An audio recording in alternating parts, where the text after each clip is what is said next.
Hello नमस्कार दोस्तों, स्वागत है आप सभी लोगों का आपके अपने यूट्यूब चैनल ड्यूपी एग्जाम पर यानी डिपार्टमेंट ऑफ पोस्ट एग्जाम पर। आज हमारी post office guide part first की तीसरी क्लास है। इससे पहले हम दो क्लासें पूरी कर चुके हैं, जिनमें हमने A organisation of the department कर लिया है, B types of post office कर लिए और सी बिजनेस हावर्स कर लिए है। आज हम इस वीडियो में डी करेंगे, payment of postage, stamps and stationery. इसकी थ्योरी पढ़ने के बाद हम इसके क्वेश्चन भी करेंगे, जितने जितने इम्पोर्टेंट बनते हैं और जो एग्ज़ाम में आए हुए हैं। ये टॉपिक शुरू करने से पहले दोस्तों हम क्वेश्चन सॉल्व करेंगे, जो हमने बिजनेस हावर्स और जो हमारे टाइप्स ऑफ पोस्ट ऑफिस है, दोनों टॉपिक के जितने जितने क्वेश्चन बनते हैं वो सभी मैंने आपको पहले वाली वीडियो में बताए थे, उन सब का सॉल्यूशन करेंगे। तो चलो दोस्तों वीडियो को शुरू करते हैं। यदि आपने अभी तक चैनल को सब्सक्राइब नहीं किया है तो चैनल को सब्सक्राइब कर दें, इसके पास में दिए गए रेड बेल आइकन को प्रेस कर दें, ताकि जो भी नया वीडियो है उसका नोटिफिकेशन सबसे पहले आपके पास आए। दोस्तों हमारा पहला क्वेश्चन है, निम्नलिखित वाक्य पढ़े। एक, पीओ गाइड के अनुसार डाकघरों के 3 वर्ग है। 2, पीओ गाइड अनुसार एचओ उपडाकघर, जिनमें ईडी उपडाक कार्यालय और ईडी शाखा डाकघर। 3, पीओ गाइड के अनुसार डाकघरों के 4 वर्ग है। 4, सेना डाकघरों के पत्ते पर मूल्य दे लेख और मनी ऑर्डर बुक नहीं किए जाते। ए ऑप्शन है सभी सही है, बी ऑप्शन है कोई भी सही नहीं है, सी ऑप्शन है 1, 2 और 4 सही है, और डी है 1 और 2 सही है। तो दोस्तों कौन सा ऑप्शन सही है? इस पहला क्या है, पीओ गाइड के अनुसार डाकघर के 3 वर्ग है, ये ऑप्शन सही है। सेकंड, पीओ गाइड के अनुसार एचओ उपडाकघर, जिनमें ईडी उप कार्यालय और ईडी शाखा डाकघर, ये भी सही है। 3 है, पीओ गाइड के अनुसार डाकघरों के 4 वर्ग है, ये दोस्तों गलत है। चौथा है, सेना डाकघरों के पत्ते पर मूल्य दे लेख और मनी ऑर्डर बुक नहीं किए जाते हैं। दोस्तों आपका पहला सही है, दूसरा सही है और चौथा सही है। कौन से ऑप्शन में? सी ऑप्शन में। तो आपका सी ऑप्शन सही है। दूसरा क्वेश्चन है, कौन सा डाकघर पोस्टल बिजनेस के सभी प्रकार के ट्रांजिट नहीं करता? A head post office HPO, B SPO sub post office, C BPO branch post office, D है जीपीओ जनरल पोस्ट ऑफिस। तो दोस्तों आपका सी ऑप्शन सही है, बीपीओ ब्रांच पोस्ट ऑफिस। फिर हमारा तीसरा क्वेश्चन है, कौन से आर्टिकल आर्मी पोस्टल ऑफिस के एड्रेस पर बुक नहीं होते? A speed post, B registered article, C parcel, D valuable article and money order. तो आपका डी ऑप्शन सही है। लेकिन दोस्तों वैल्यूएबल आर्टिकल अब बुक होने लगे हैं, लेकिन मनी ऑर्डर बुक नहीं होते। चौथा क्वेश्चन है, सामान्यतः पोस्ट ऑफिस के वर्किंग आवर्स कौन फिक्स करता है? A head of division, B head of region, C head of circle, D director general. तो दोस्तों कौन सा ऑप्शन सही है चौथे में? कौन फिक्स करता है working hours? Head of circle, C option सही है। पांचवा क्वेश्चन है, वर्किंग आवर्स पीओ गाइड के कौन से क्लॉज में दिए गए हैं?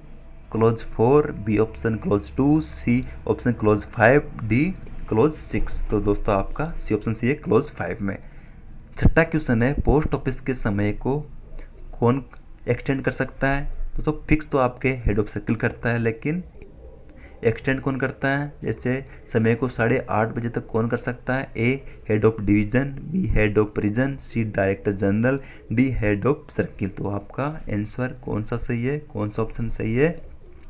डायरेक्टर जनरल, सी ऑप्शन सही है। सातवां क्वेश्चन है, night post office PO guide के किस पार्ट में वर्णित है? A part first, B part 2, C part 3, D part 4। तो आपका सी ऑप्शन सही है, पार्ट 3 में। आठवां क्वेश्चन, बड़े शहरों में देरी से पोस्ट करने के लिए कौन से पोस्ट ऑफिस खोले गए? A night post office, B mobile post office, C head post office, D sub post office. तो दोस्तों आपका बी ऑप्शन सही है, मोबाइल पोस्ट ऑफिस। नौवां क्वेश्चन है, नाइट पोस्ट ऑफिस में ट्रांजैक्शन के लिए कौन ऑथोराइज करता है कि ये काम होंगे उसमें? A head of division, B director general, C head of region, D head of circle. 10वां है, नाइट पोस्ट ऑफिस में रविवार को या अन्य सरकारी अवकाश के दिन कितनी बजे तक कार्य होता है? ए 10 से 17, बी 9 से 17, सी 10 से 18, डी 9 से 18। तो आपका ये ऑप्शन सही है, 10 से 17। 11वां क्वेश्चन है, कौन से 2 नाइट पोस्ट ऑफिस को मनी ऑर्डर बुक करने की परमिशन है? ए मद्रास नागपुर, बी मद्रास मुंबई, सी नागपुर मुंबई, डी नागपुर मुंबई। तो आपका ए ऑप्शन सही है, मद्रास नागपुर। 12 क्वेश्चन है, नाइट पोस्ट ऑफिस में टीएमओ का पेमेंट होता है कितने बजे तक होता है? 8:30 बजे तक, बी 7 बजे तक, सी 6 बजे तक, डी 5 बजे तक। तो आपका सी ऑप्शन सही है, 6 बजे तक। 13वां क्वेश्चन है, एक्सटेंड आवर्स में नाइट पोस्ट ऑफिस में वीकडेज में 7 बजे तक कौन कौन से कार्य होते हैं दोस्तों? A TMO payment, B registry booking, article VP article, TMO issue, IPO sale, postage stamp. तो दोस्तों सी ऑप्शन है SP deposit, sale of cash certificate, D है सभी ऑप्शन सही है। तो दोस्तों इसमें कौन सा ऑप्शन सही है? एक्सटेंड आवर्स में नाइट पोस्ट ऑफिस में वीक डेज में 7 बजे तक। तो दोस्तों टीएमओ पेमेंट आपके 6 बजे तक होता है, registry booking article VP article, TMO issue, IPO sale, postage stamp, वैसे दोस्तों ये आपके पूरे टाइम तक होते हैं। और C SP deposit, sale of cash, ये दोस्तों आपके 7 बजे तक होता है। डी सभी ऑप्शन सी है। वैसे दोस्तों आपका बीबीसी या सीबीसी है, लेकिन हम इसमें सी मानेंगे कि 7 बजे तक SP deposit, sale of cash और सर्टिफिकेट ही होते हैं 7 बजे तक। तो 14 क्वेश्चन है, नाइट पोस्ट ऑफिस में रविवार को या अन्य सरकारी अवकाश को कौन से कार्य नहीं होते? डिलीवरी का नहीं होता, बी मनी ऑर्डर पेमेंट नहीं होता, सी सेविंग एंड सर्टिफिकेट नहीं होता, डी सभी कार्य नहीं होते। तो दोस्तों कौन सा ऑप्शन सही है आपका? तो दोस्तों सभी कार्य नहीं होते, डी ऑप्शन सही है। 15 मोबाइल पोस्ट ऑफिस में बुक नहीं होते, registered article, B unregistered article, C insured and VP, D सभी। तो दोस्तों आपका सी ऑप्शन सही है, इंश्योर्ड और VP article mobile post office में बुक नहीं होते। ये क्वेश्चन आपके लिए बहुत ही महत्वपूर्ण है। 16 क्वेश्चन, पोस्ट ऑफिस में पब्लिक बिजनेस आवर्स कौन फिक्स करता है? दोस्तों पोस्ट ऑफिस की पब्लिक बिजनेस आवर्स है वो फिक्स कैसे होते हैं? वहाँ की लोकल कन्वीनियंस के आधार पर, बी वहाँ की मेल के आने के आधार पर, सी वहाँ की मेल के जाने के आधार पर। तो दोस्तों कौन सा ऑप्शन सही है? सिर्फ एक, बी 2 और 3, सी 1 और 2, डी कोई भी नहीं। तो दोस्तों इसमें डी में आएगा क्या सभी सही है? तो दोस्तों आपका डी ऑप्शन सही होगा, सारे ऑप्शन सही है। सामान्य दिनों में प्रिंसिपल पोस्ट ऑफिस में कितने समय तक डाक टिकट और पोस्टल सेल कर सकते हैं? दोस्तों स्टेशनरी सेल कर सकते हैं 6 से 7 घंटे, बी 5 घंटे, सी 3 घंटे, डी कार्यालय के वर्किंग आवर्स तक। तो दोस्तों डी ऑप्शन सही है, कार्यालय के पूरे वर्किंग आवर्स तक हम डाक टिकट सेल कर सकते हैं। 18वां क्वेश्चन, सामान्य दिनों में प्रिंसिपल पोस्ट ऑफिस में booking, register and insured article and VP article का कार्य कितने बजे तक होता है? दोस्तों सामान्य दिनों में प्रिंसिपल पोस्ट ऑफिस में बुकिंग का कार्य कितने बजे तक होता है? 6 से 7 घंटे, बी 5 घंटे, सी 3 घंटे, डी वर्किंग आवर्स तक। तो आपका ए ऑप्शन सही है, 6 से 7 घंटे। 19वां क्वेश्चन है, शनिवार को प्रिंसिपल पोस्ट ऑफिसों में article booking of register and VP article and insured article का काम कितने बजे तक होता है? दोस्तों शनिवार को प्रिंसिपल ऑफिस में बुकिंग का काम कितने बजे तक होता है? ए 6 से 7 घंटे, बी 5 घंटे, सी 3 घंटे, डी वर्किंग आवर्स तक। तो दोस्तों इसमें कौन सा ऑप्शन सही है? बी 5 घंटे तक शनिवार को काम होता है बुकिंग का। 20वां क्वेश्चन है, सामान्य दिनों में प्रिंसिपल पोस्ट ऑफिस में issue of money order, sale and payment of postal order, saving bank and postal office certificate, transaction of payment of telephone bills आदि का काम कितने बजे तक होता है सामान्य दिनों में? 6 से 7 घंटे, बी 5 घंटे, सी 3 घंटे, डी वर्किंग आवर्स तक। दोस्तों आपका बी ऑप्शन सही है, 5 घंटे तक होता है कार्य। कौन सा पोस्ट ऑफिस रविवार को भी खुला रहता है? ये क्वेश्चन आपके जीडीएससी पीए के एग्जाम जो हुआ था अभी 2019 में, उसमें आया हुआ है। Mobile post office, A B night post office, C sub post office. दोस्तों कौन सा पोस्ट ऑफिस रविवार को खुला रहता है? Night post office, B answer C आपका बी ऑप्शन। लेट फी लेकर आर्टिकल पोस्टिंग की सुविधा कहाँ पर है? दोस्तों आरएमएस के लेटर बॉक्स में, बी चुने पोस्ट ऑफिस के लेटर बॉक्स में, सी आरएमएस की मेल वैन में, डी है सभी। तो दोस्तों लेट फी लेकर आर्टिकल पोस्टिंग सुविधा कहाँ कहाँ पर है? आपके सभी ऑप्शन सही है, डी। मशीन फ्रैंक्ड आर्टिकल कहाँ पोस्ट नहीं करने चाहिए? ए पोस्ट ऑफिस लेटर बॉक्स में, बी मेलवेन लेटर बॉक्स में, सी दोनों में करने चाहिए, डी दोनों में नहीं करने चाहिए। तो दोस्तों डी ऑप्शन सही है, दोनों में नहीं करने चाहिए। रजिस्टर्ड न्यूज़पेपर और पैकेट रजिस्टर्ड न्यूज़पेपर को बिना किसी लेट फीस के कहाँ पर पोस्ट किया जा सकता है? ए प्रेस सॉर्टिंग ऑफिस यानी PSO, B RMS, railway mail service, C night post office, D सभी में। तो आपका डी ऑप्शन सही है, सभी में हम रजिस्टर्ड न्यूज़पेपर और पैकेट रजिस्टर्ड न्यूज़पेपर बिना किसी लेट फी के पोस्ट कर सकते हैं। तो दोस्तों हमारे पहले के वीडियो के जितने भी महत्वपूर्ण क्वेश्चन थे वो सभी पूरे हो गए हैं। अब हम आज की क्लास पेमेंट ऑफ पोस्टेज को शुरू करते हैं। हमारा टॉपिक है दोस्तों पेमेंट ऑफ पोस्टेज, जिसमें हम पढ़ेंगे डाक शुल्क भुगतान की आवश्यकता क्यों होती है, कौन कौन से तरीके हैं जिनसे हम डाक शुल्क का भुगतान कर सकते हैं। तो दोस्तों हमारा नवा क्लोज है desirability of prepayment of postage, यानी डाक शुल्क के भुगतान की आवश्यकता क्यों होती है। तो दोस्तों शुरू करते हैं। It is the endeavor of the post office to forward by the earliest possible mail and effect delivery as expeditiously as possible of all fully prepaid postal article।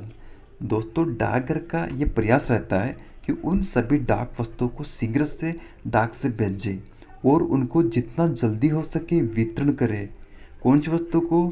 जिन डाक वस्तु पर पहले से ही डाक शुल्क का पूरा भुगतान किया जा चुका है। तो दोस्तों जो डाक आर्टिकल पूरी तरह से पेड है उनको पोस्ट ऑफिस की कोशिश रहती है कि इनको जल्दी से जल्दी डाक द्वारा आगे भेजे और उन्हें वितरण करें। दोस्तों अनपेड आर्टिकल और article on which the post is not fully prepared. दोस्तों कौन कौन से आर्टिकल हो गए? एक तो पेड हो गए पूरी तरह से जिन पर टिकट लगी हुई होती है, और अनपेड जिन पर कुछ भी टिकट लगी नहीं होती है, और दोस्तों जो अनसफिशिएंट प्रिपेड आर्टिकल जिन पर आधे अधूरे टिकट लगे हुए होते हैं। तो दोस्तों उन्हें afforded any greater security is transmission over other unregistered mail. तो उन्हें दोस्तों ग्रेटर सिक्योरिटी नहीं दी जाती ट्रांसमिशन में। कौन से आर्टिकल को नहीं दी जाती? जो अनपेड है, जो अनसफिशिएंट पेड है, जो आधे अधूरे टिकट लगे हुए हैं उनको सिक्योरिटी नहीं दी जाती। दोस्तों ऐसी डाक वस्तुएं जिनका पहले से डाक शुल्क भुगतान नहीं किया गया है या पूरा भुगतान नहीं किया गया है, तो दूसरी अनरजिस्टर्ड डाक की अपेक्षा भेजने में अधिक सुरक्षा नहीं बरती जाएगी। फिर है दोस्तों on the other hand such article liable to detention for the purpose of taxing the postage due on them. तो दोस्तों ऐसे आर्टिकल को टैक्सिंग के लिए डिटेंशन किया जा सकता है, उनको रोका जा सकता है जो अनपेड है, इनसफिशिएंट पेड है। तो दोस्तों बल्कि ऐसी वस्तुएं जो अनपेड है या पूरी तरह से पेड नहीं है उनको रोक लिया जाता है ताकि उन पर पूरा डाक शुल्क भुगतान कर सके। फिर दोस्तों they are also not issued along with the special delivery intended only for unregistered mail but held over for the general delivery for classes of mail।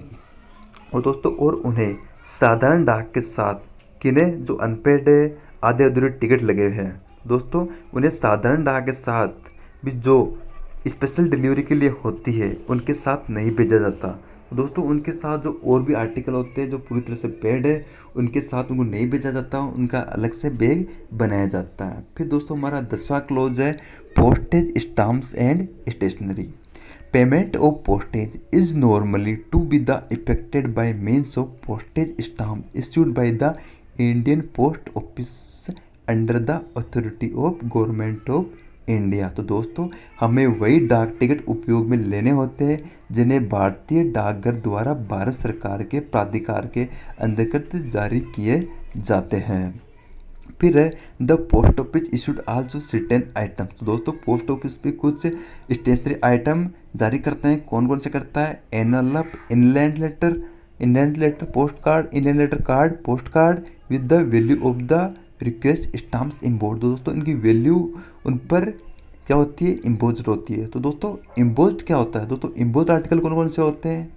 ये होते हैं दोस्तों आपके इनलैंड लेटर कार्ड यानी ILC, इन पर ₹2.5 की टिकट होती है, और पोस्ट कार्ड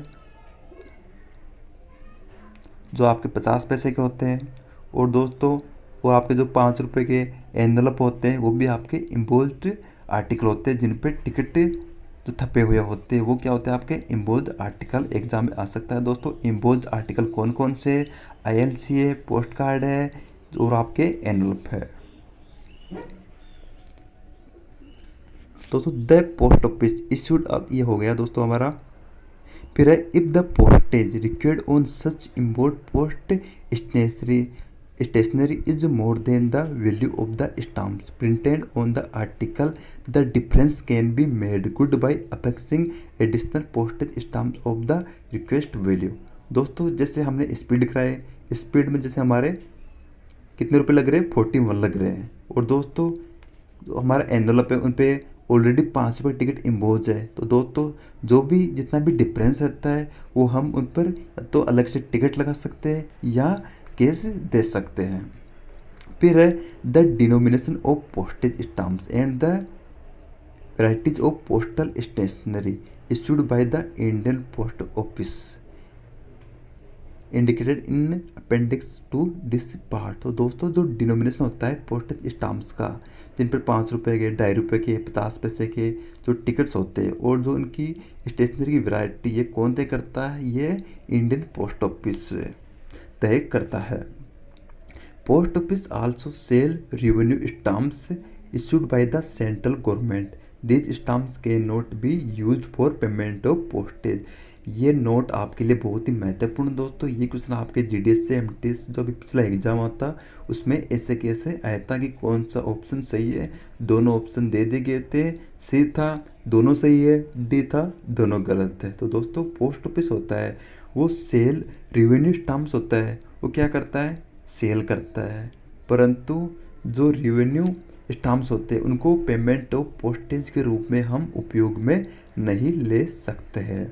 और दोस्तों हमारा तीसरा है postage charge can also be paid by means of proper impression of a franking machine certain cash indicated clause करा। तो दोस्तों हम जो पोस्टेज चार्ज है वो कैसे कैसे पेड कर सकते हैं, कैश में भी कर सकते हैं और फ्रैंकिंग मशीन के इम्प्रेशन होती है उससे भी कर सकते हैं। किस में दे रखा है हमारे क्लोज 11 और 12 में। फिर है दोस्तों हमारे philatelic bureau. In the order to cater to the needs of philatelics and stamp collector the department has set a philatelics bureau. कहाँ पे किया है, प्रिंसिपल पोस्ट ऑफिस में। तो दोस्तों जो आपके फिलेटेलिक्स है या डाक टिकट संग्राहक है उनकी आवश्यकताओं को पूरा करने के लिए सरकार ने फिलेटेलिक्स ब्यूरो की स्थापना की है। तो दोस्तों ये आपके एग्जाम में आ सकता है, किसके लिए की गई है, डाक टिकट संग्राहक और उनकी आवश्यकताओं को पूरा करने के लिए किसकी की है, फिलेटेलिक्स ब्यूरो की। और दोस्तों ये कहाँ कहाँ पर आपके, ये हमारे प्रिंसिपल पोस्ट ऑफिस में होते हैं, जैसे इलाहाबाद, अहमदाबाद, बेंगलोर। दोस्तों वैसे आपको ये स्थान पूछेंगे नहीं एग्जाम में। और दोस्तों ओवरसीज ऑर्डर, और ये आपके लिए बहुत ही महत्वपूर्ण दोस्तों। ये आपके अभी जो 2019 में जीडीएस से पीए का एग्जाम हुआ था ये क्वेश्चन उस एग्जाम में आया था। और दोस्तों overseas order are executed at the Indian philatelic bureau Bombay GPO. दोस्तों जो आपके फिलेटेलिक संबंधी विदेशी ऑर्डर है वो आपके बॉम्बे जीपीओ से पूरे किए जाते हैं। कहाँ से किए जाते हैं, बॉम्बे जीपीओ से। दोस्तों ये फ्रैंकिंग मशीन जो टॉपिक है वो हम इसका एक अलग से वीडियो बनाएंगे क्योंकि इसका वीडियो बहुत बड़ा होगा, इसलिए दोस्तों मैंने इसमें आपको दिया नहीं है।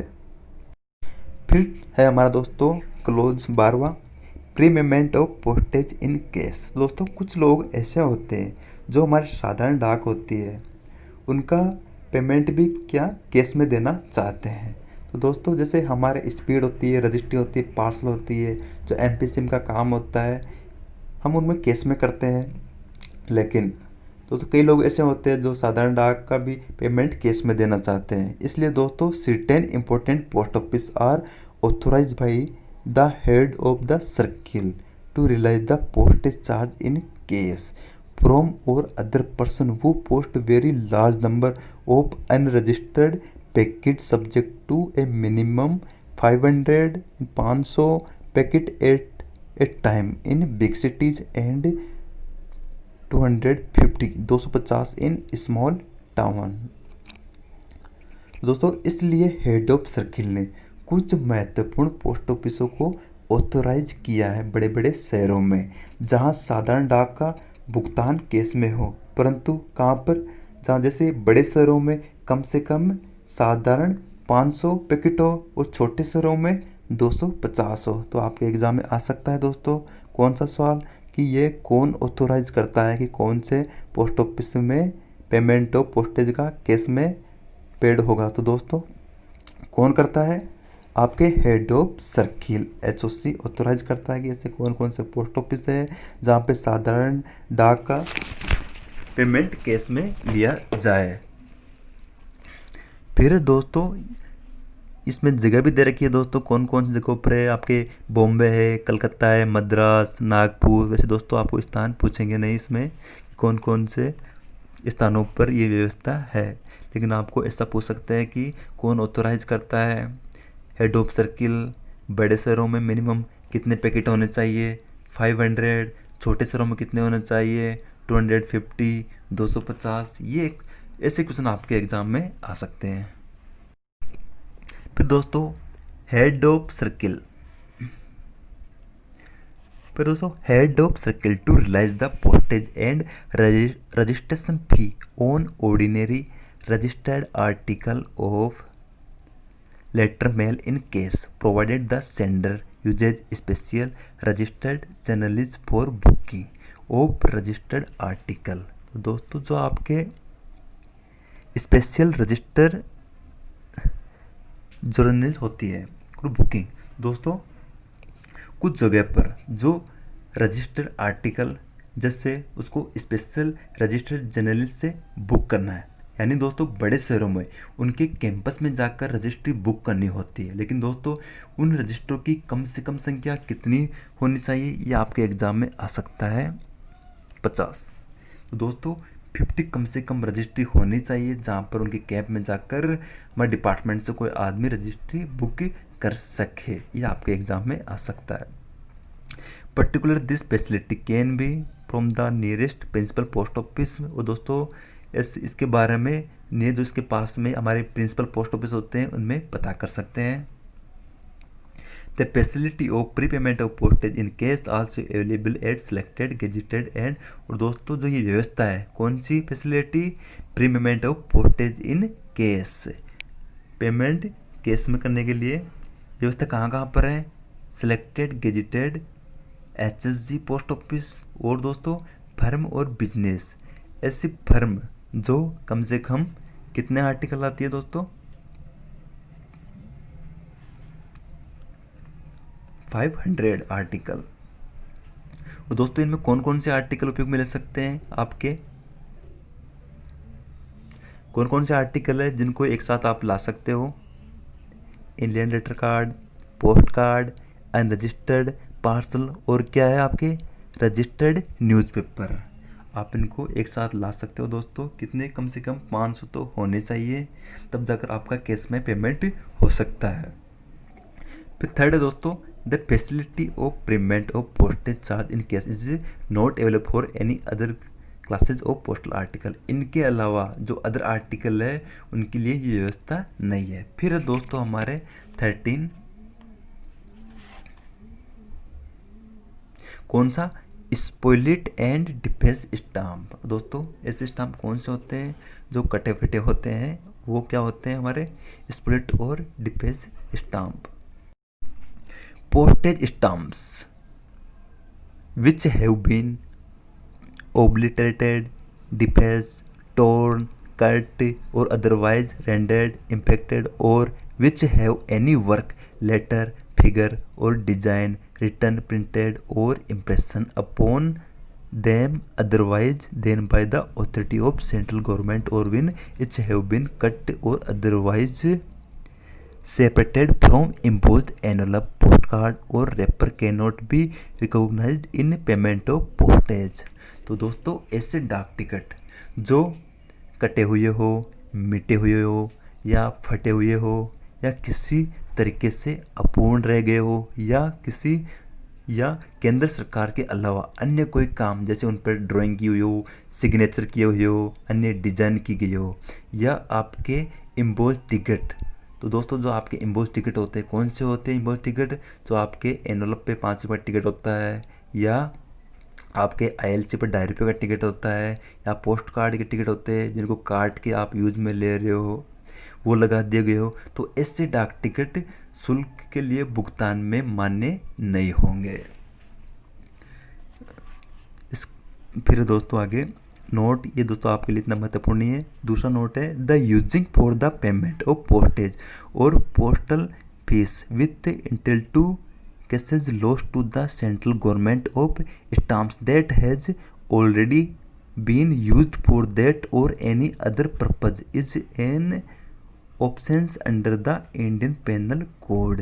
दोस्तों, डाक या डाक शुल्क के भुगतान के लिए केंद्र सरकार को नुकसान पहुंचाने के इरादे से उस स्टाम्प का जो पहले से ही उपयोग में ली गई हो। दोस्तों, ऐसा भारतीय दंड संहिता के तहत अपराध है। फिर है दोस्तों हमारे फैसिलिटीज स्टाम्प्स। दोस्तों हमारे जो हमारे काल्पनिक और जो नकली स्टाम्प्स है उसके बारे में।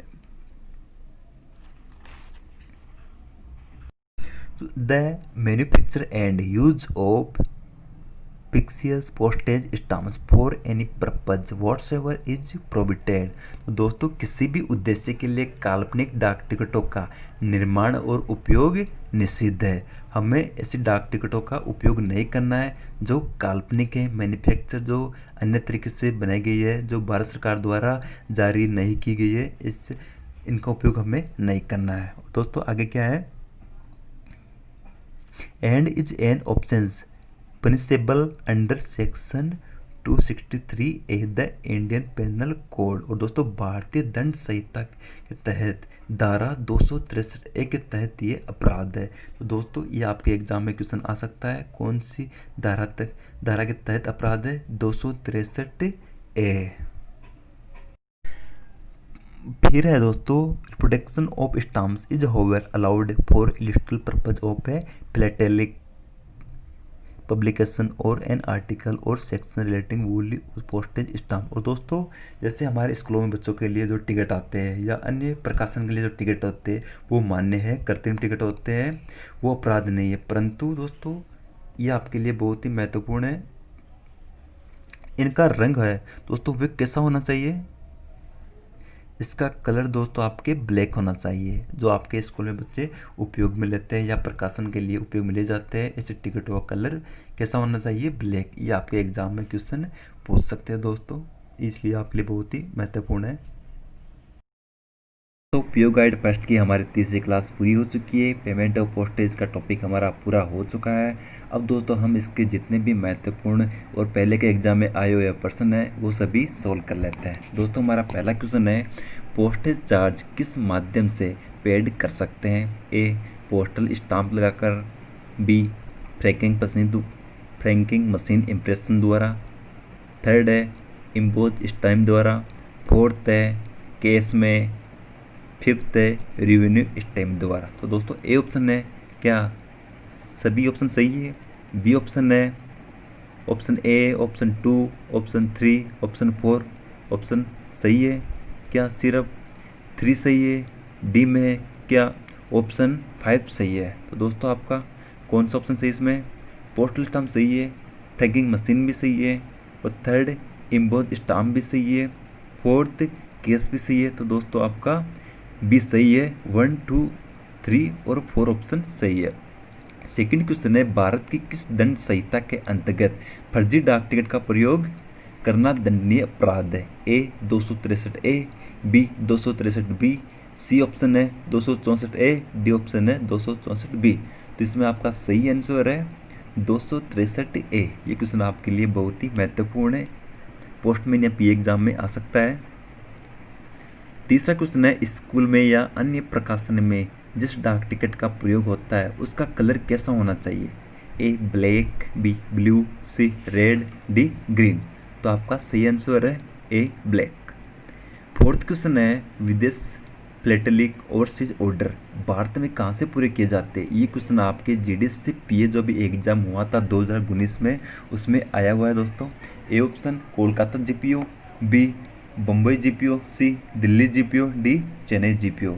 तो आपका सही आंसर है बॉम्बे जीपीओ, बी ऑप्शन सही है। पांचवा क्वेश्चन है, पोस्ट ऑफिस द्वारा कौन से आर्टिकल को जल्दी भेजने की तैयारी रहती है। कौन से आर्टिकल दोस्तों, ए सभी पूर्ण प्रीपेड पोस्टल आर्टिकलों को, बी सभी अनपेड पोस्टल आर्टिकलों को, सी आधे अधूरे पेड आर्टिकल को, डी सभी सही है।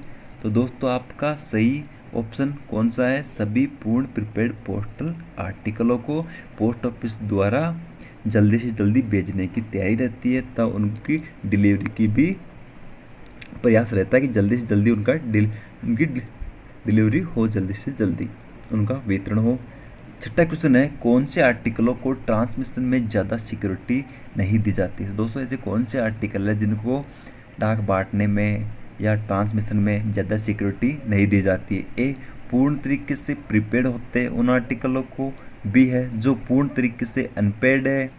सी है, थर्ड है, आधे अधूरे पेड आर्टिकल। तो दोस्तों आपका क्या एक सही है, बी ऑप्शन 2 सही है, सी ऑप्शन 2 व 3 सही है, डी ऑप्शन सभी सही है। तो दोस्तों कौन से आर्टिकलों को सिक्योरिटी नहीं दी जाती, जो पूर्ण तरीके से अनपेड है और आधे अधूरे पेड आर्टिकल को, 2 और 3। तो कौन से ऑप्शन में सी। सातवां क्वेश्चन है, कौन से आर्टिकलों को टैक्सिंग के लिए डिटेंशन किया जाता है। तो दोस्तों कौन से आर्टिकलों को, ए पूर्ण तरीके से प्रीपेड, 2 जो पूर्ण तरीके से अनपेड है, 3 आधे अधूरे पेड आर्टिकल। तो दोस्तों ए ऑप्शन क्या पहला सही है, बी ऑप्शन क्या दूसरा सही है, सी दूसरा व तीसरा सही है, डी या सभी सही है। तो दोस्तों कौन से आर्टिकल है जिन्हें टैक्सिंग के लिए डिटेंशन किया जाता है, जिनको रोका जाता है, आगे नहीं भेजा जाता। दोस्तों आपके दूसरा और तीसरा सही है, पूर्ण तरीके से जो अनपेड होते हैं या जो आधे अधूरे जिन पर टिकट लगे हुए होते हैं। तो आपका सी सही है। आठवां क्वेश्चन है, कौन से आर्टिकल पर इम्पोज स्टाम्प होते हैं। ए एनवलप, बी पोस्ट कार्ड, सी इंडियन लेटर कार्ड, डी सभी सही है। तो दोस्तों कौन से आर्टिकलों पर इम्पोज स्टाम्प होते हैं, तीनों पर। एनवलप पर होते हैं, पोस्ट कार्ड पर आपके 50 पैसे का होता है, इंडियन लेटर पर आपके 2.5 रुपये का होता है। 9वां क्वेश्चन है, कौन से डाक टिकट पेमेंट और पोस्टेज के रूप में प्रयोग नहीं होते। Postal stamp, B revenue stamp, C दोनों होते, डी दोनों नहीं होते। तो दोस्तों कौन से डाक टिकट पेमेंट पोस्टेज के रूप में प्रयोग नहीं होते हैं, रेवेन्यू स्टाम्प, बी। कौन सा ऑप्शन सही है। दोस्तों ये क्वेश्चन आपके एग्जाम में आया हुआ है, जो अभी जीडी टेस्ट का एग्जाम हुआ था 2019 में, उसमें सेम टू सेम ऐसा की ऐसा आया था। ये ऑप्शन, केंद्र सरकार द्वारा राजस्व टिकट जारी किए जाते, सही है। बी सेकंड है, डाक टिकट के भुगतान के लिए इन टिकटों का उपयोग नहीं किया जाता। तो दोस्तों कौन सा ऑप्शन सही है, सही है। दूसरा भी, डाक टिकट भुगतान के लिए आप जो आपके ये राजस्व टिकट रेवेन्यू टिकट होते हैं उनका उपयोग नहीं कर सकते हैं। तो दोस्तों कौन सा ऑप्शन सही है, ए पहला सही है, बी दूसरा ऑप्शन सही है, तीसरा दोनों ऑप्शन सही है, डी दोनों ऑप्शन गलत है। तो दोस्तों आपके दोनों ऑप्शन सही है। तो दोस्तों हमारा वीडियो पूरा हो चुका है, हमने इसकी थ्योरी भी कर ली है लाइन टू लाइन, ताकि आपके किसी भी लाइन से उठाकर क्वेश्चन पूछे तो आप आसानी से सोल्व कर लो। और मैंने इसके जितने भी महत्वपूर्ण क्वेश्चन बनते हैं वो भी सोल्व कर ली है। तो चलो दोस्तों मिलते हैं अगले वीडियो में। यदि आपने अभी तक चैनल को सब्सक्राइब नहीं किया है तो चैनल को सब्सक्राइब कर दे, इसके पास में दिए गए रेड बेल आइकन को प्रेस कर दे, ताकि जो भी नया वीडियो है उसका नोटिफिकेशन सबसे पहले आपके पास आए।